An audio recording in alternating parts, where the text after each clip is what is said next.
শৈক্ষিক নগৰী টংলাত অগ্ৰণী শিক্ষা প্ৰতিষ্ঠানৰ প্ৰশংসনীয় পদক্ষেপ। উচ্চতৰ মাধ্যমিক পৰীক্ষাত উত্তীৰ্ণ 3 শিক্ষাৰ্থীক জে.বি. দাস মেমৰিয়েল এৱাৰ্ড 2024 বঁটা প্ৰদান।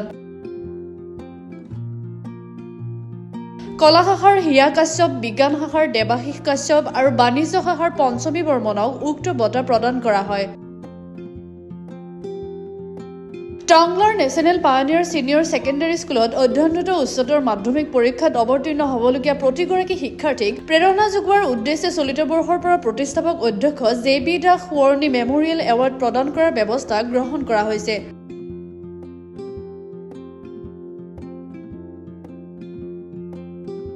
অনুষ্ঠানখনৰ পৰা 2024 বৰ্ষত সুখ্যাতিৰে উত্তীৰ্ণ হোৱা কলা শাখাৰ ছাত্ৰী হিয়া কাশ্যপ, বিজ্ঞান শাখাৰ দেৱাশীষ কাশ্যপ লগতে বাণিজ্য শাখাৰ ছাত্ৰী পঞ্চমী বৰ্মনক জে.বি. দাস মেমৰিয়েল এৱাৰ্ড প্ৰদান কৰে। তিনিওগৰাকী শিক্ষাৰ্থীক এখনি প্ৰমাণপত্ৰৰ লগতে নগদ ধন প্ৰদান কৰা হয়। প্ৰথম স্থান প্ৰাপ্তক 10,000 টকাৰ লগতে মানপত্ৰ, দ্বিতীয় আৰু তৃতীয় স্থান প্ৰাপ্ত শিক্ষাৰ্থীক এখনি প্ৰমাণপত্ৰ আৰু নগদ 5,000 টকাকৈ প্ৰদান কৰা হয়।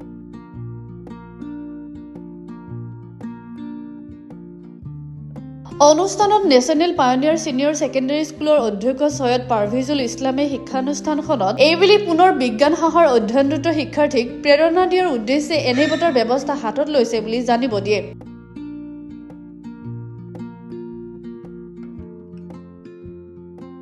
জীৱবিদ্যা বিষয়ত 80%তকৈ অধিক নম্বৰ লাভ কৰা শিক্ষাৰ্থীক অনিমা বৰুৱাই তেখেতৰ শহুৰেক প্ৰফুল্ল বৰুৱাৰ স্মৃতিত 10,000 টকাকৈ প্ৰদান কৰিব বুলি জানিবলৈ দিয়ে।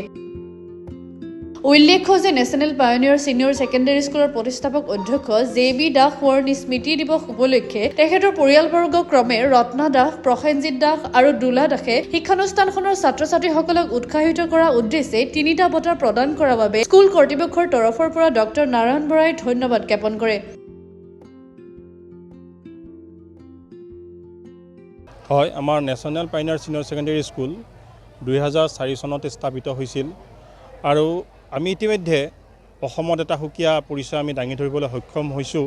কাৰণ আমাৰ ইতিমধ্যে আমাৰ নাৰায়ণ বৰাই কৈ গৈছে যে ইতিমধ্যে মানে 8জনকৈ ল'ৰা ছোৱালী ইয়াৰ পৰা মানে স্থান লাভ কৰিবলৈ সক্ষম হৈছে আৰু ইতিমধ্যে আমি এই বছৰ যিহেতু ষ্টেণ্ডটো উঠাই দিয়া হোৱাৰ কাৰণে আমাৰ যিটো আমাৰ আৰ্টছত হ'বলগীয়া আছিল পজিশ্যন সেইটো আমি পাবলৈ সক্ষম নহ'লোঁ।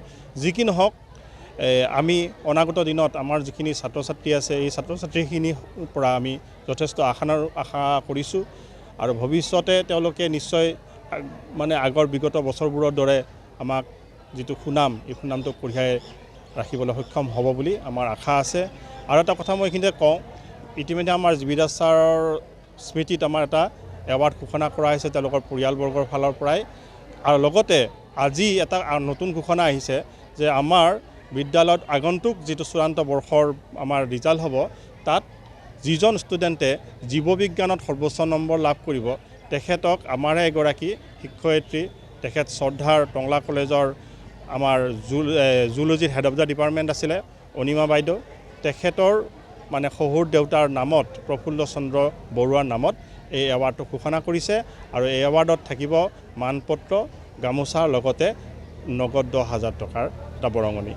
গতিকে আশা কৰিছোঁ যে পৰীক্ষা যিহেতু সমাগত গতিকে আমাৰ ল'ৰা ছোৱালীখিনি যথেষ্ট লাগিছে আৰু বিগত বছৰৰ দৰে নিশ্চয় আমি টংলাত বা ওদালগুৰি অঞ্চলত আমি এটা সুকীয়া নাম বৰ্তাই ৰাখিব পাৰিম। নেশ্যনেল পায়োনিয়াৰ ছিনিয়ৰ ছেকেণ্ডেৰী স্কুলত এই বছৰৰ পৰা এটা পুৰস্কাৰৰ সংযোজন হৈছে। সেই পুৰস্কাৰটোৰ নাম হৈছে জে.বি. Das memorial award. এই এৱাৰ্ডত থাকিব নগদ ধন, মানপত্ৰ আৰু যেন কিছু উপহাৰৰ টোপোলা।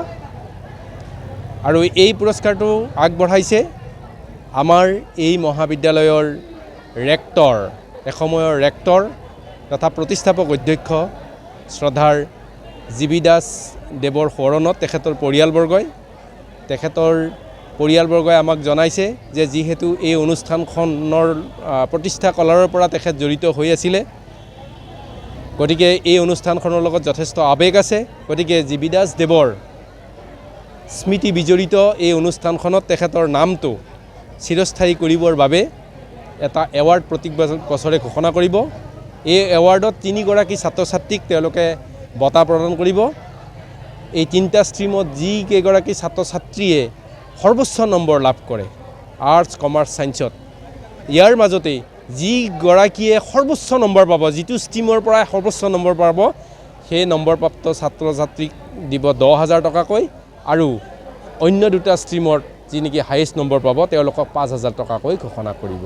আৰু এইটো এই বছৰৰ পৰা আৰম্ভণি কৰা হৈছে।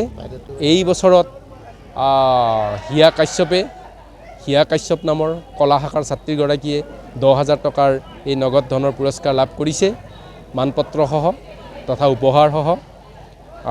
এই হিয়া কাশ্যপে যিহেতু কলা শাখাত এইবাৰ 95% নহয়, অলমষ্ট 96% হয়, 95.9% পাইছে, অলমষ্ট 96% পাইছে। যিহেতু এই বছৰ ষ্টেনৰ ব্যৱস্থা নাই, ষ্টেন থকাহেঁতেন এইবাৰ এই মহাবিদ্যালয়ৰ পৰা এবাৰ 6 পজিশ্যন এটা পালেহেঁতেন, কিন্তু চৰকাৰৰ যিহেতু নিৰ্দেশনা যোগে এই ষ্টেণ্ডটো উঠাই দিছে, গতিকে স্থানৰ পৰা আমাৰ বিচলিত হ'ব লগা হ'ল। আন 2গৰাকী ছাত্ৰ ছাত্ৰীৰ ক্ৰমে দেৱাশিষ কাশ্যপ বিজ্ঞান শাখাৰ, তেওঁ নগদ 5,000 টকা লাভ কৰিছে। আন এগৰাকী ছাত্ৰী পঞ্চমী বৰ্মনে 5,000 টকাকৈ লাভ কৰিছে কমাৰ্চৰ পৰা। এইখিনিয়ে। জে.বি. দাস আছিল টংলা মহাবিদ্যালয়ৰ উপাধ্যক্ষ হিচাপে তেখেত অৱসৰ গ্ৰহণ কৰিয়েই আমাৰ নেশ্যনেল পায়োনিয়াৰ, তেতিয়া আছিলে নেশ্যনেল পায়োনিয়াৰ জুনিয়ৰ কলেজ, তেতিয়া আমাৰ লগত জড়িত হ'ল। তেখেতে প্ৰতিষ্ঠাপক অধ্যক্ষ হিচাপে আমাৰ মাজত আহিছিলে, আৰু এই অনুষ্ঠানখিনিত সৰ্বাংগীন দিশত তেখেতে এটা নতুন মাত্ৰা প্ৰদান কৰিছিলে। আৰু এই অনুষ্ঠানখনক অসমৰ শিক্ষা জগতত এটি স্থান দিবৰ কাৰণে তেখেতে যিখিনি নেকি দি থৈ গ'ল, কাৰণ আপোনালোকে জানে এইখন অনুষ্ঠানৰ পৰা ইতিমধ্যে 8গৰাকী ছাত্ৰ ছাত্ৰীয়ে ষ্টেণ্ড কৰি গৈছে।